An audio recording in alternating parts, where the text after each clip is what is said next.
Well, the chief financial officer of CVS Caremark is mindful of consumer frugality during the economic recovery. Dave Denton gave me his read earlier today.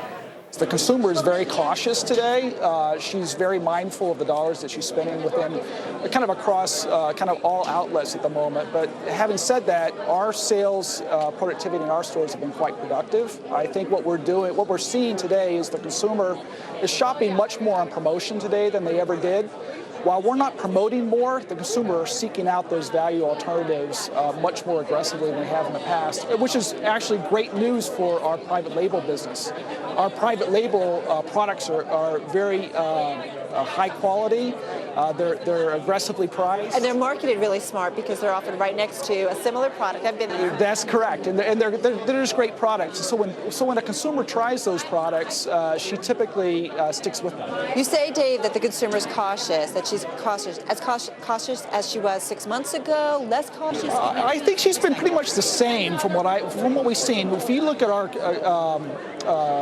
I guess store traffic, our store traffic is pretty much flat for the last 6 months or so, even though we're getting more out of our best consumers, which is driving top line growth for us. All right, I do also want to talk about your pharmacy benefits business.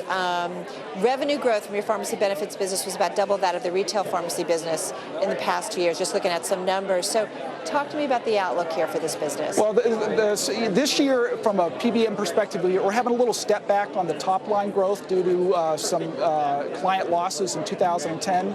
But the great news about our company is 2011, from a top line perspective, is going to be quite productive.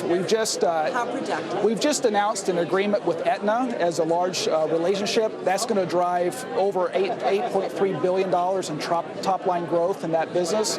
Furthermore, we've been out selling our products and services through Caremark. We've got another $1.1 billion on top of that that will be available to us next year. So can you give me some numbers? Because I think about sales were down 8.5% in the third quarter. They expect them to decline about 9.5% this quarter. So if you're optimistic, Dave, can you put some numbers on it for next year? Yeah, next year we'll grow the Caremark business by about 20% top line. That is dramatic. So, and again, a lot of that's driven by our unique relationship with Aetna Healthcare.